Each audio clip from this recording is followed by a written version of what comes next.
બહુ ઊંચું છે, કંઈક ટેબલ કે એવું લાવવું પડશે. ઊભી રહે, હું ઉતારી દઉં. રેવા દે, તારે કાંઈ જવાની જરૂર નથી.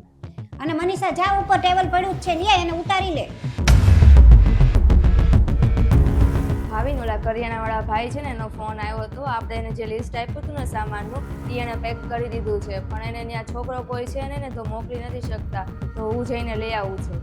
પણ મનીષા, એ સામાન તો બહુ જાજો છે, આખા મહિનાનો એને પેક કર્યો હશે. તો એક કામ કરું, હું આવું લેવા સાથે.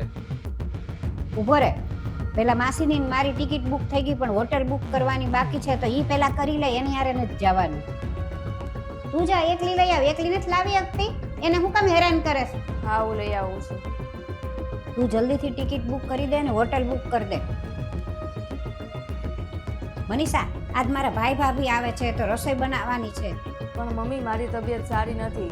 પણ મમ્મી, એની તબિયત નથી સારી ને આજે. તો એક કામ કરું, હું મામા મામી માટે બહારથી જમવાનું લઈ આવું.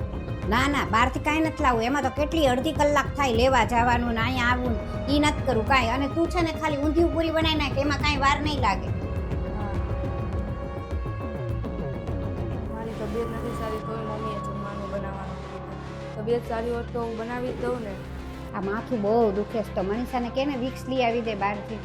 અરે મમ્મી, મનીષાની અવસ્થાએ તબિયત નથી બરાબર. તો એક કામ કરું, હું જ લાવી દઉં તમને બહારથી. પણ તારે હું કામ હેરાન થાવું? જાય એને કે ને એ લઈ આવશે, એમાં કાંઈ શું છે? અહીંયા આટલું જ છે, હાવ નજીક, ત્યાંથી ન લાવી આવકે? મમ્મી, તમે ઘરના એ બધા કામ મનીષાને જ તે કહો છો, અને બહારથી બધી વસ્તુ લાવવા મૂકવાના કામ મનીષાને જ કહો છો. મમ્મી, તમને યાદ છે આપણે જ્યારે મનીષાના ઘરે મમ્મી પપ્પા સાથે વાત કરવા ગયા હતા લગ્નનું નક્કી કરવા માટે, ત્યારે તમે એમને શું કીધું હતું કે તમે વહુની જેમ નહીં પણ દીકરીની જેમ સાચવશો અહીંયા.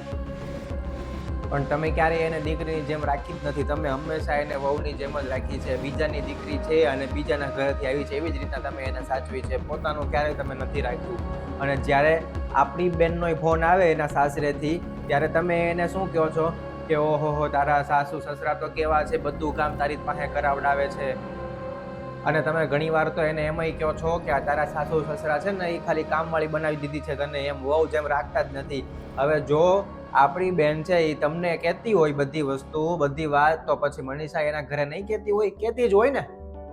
હવે તમે જ વિચારો કે તમારું જે છાપ છે એ ત્યાં મનીષાના ઘરે કેવી હશે?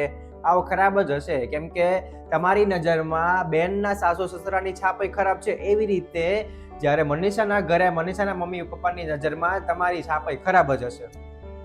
હવે તમે મને કહો કે આમાં મેં કાંઈ ખોટું કીધું છે? હા, તારી વાત સાચી છે, પણ મને મારા હાવ એવું કરતા હતા ને, એટલે મને એમ થયું કે હું એવું કરું, પણ હવેથી હું એવું નહીં કરું. હા મમ્મી, અને જેમ તમારી નજરમાં તમારા સાસુ સસરાનું માન સન્માન નહોતું ને, કેમ કે એ તમારી પાસે કામ કરાવતા ને આવું બધું કરતા ને, એવી જ રીતના અત્યારે તમારી વહુની નજરમાં તમારું માન સન્માન નહીં રહે લાંબા સમયે.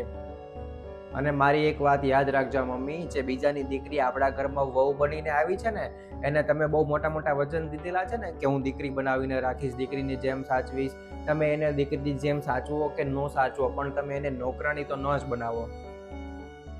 નમસ્તે મિત્રો, લગ્ન પહેલા છોકરાવાળા એટલે કે છોકરાના માતા પિતા દીકરીના માતા પિતાને એવું વચન દેતા હોય છે ને એવી મોટી મોટી ફાંકા મારતા હોય ને બહુ મોટું કહેતા હોય છે કે અમે તો તમારી દીકરીને અમારી દીકરીની જેમ જ રાખશું, એને કાંઈ ખોટ નહીં આવવા દઈએ, એને ક્યારેય કાંઈ આંખમાં આંસુ નહીં આવવા દઈએ, અને ઘણા બધા મોટા વચનો આપતા હોય છે.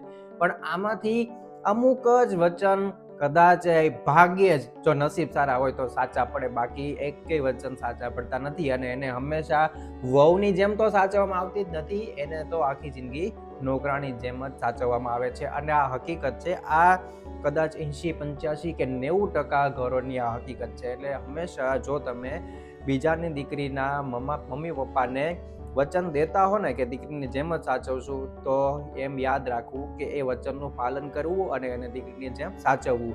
અને જો તમે ન સાચવી શકતા હોય, તમારામાં તેવડ ન હોય ચોખ્ખી ભાષામાં, તો તમારે વચન દેવું જ ન જોઈએ. તમારે એને સાદી રીતે કહેવું જોઈએ કે અમે એને વહુની જેમ રાખશું, અને જે કાંઈ આપણે વહુની દરજ્જામાં વહુના જે ઓલામાં જવાબદારીમાં આવે છે ઘરના કામ કરવાનું, એ કરશે. બાકી તો આખી જિંદગી એને કરવાનું જ હોય છે. પણ તમે એને વચન આપીને ખોટી આશા જગાડો છો કે તમે આવી રીતે રાખશો.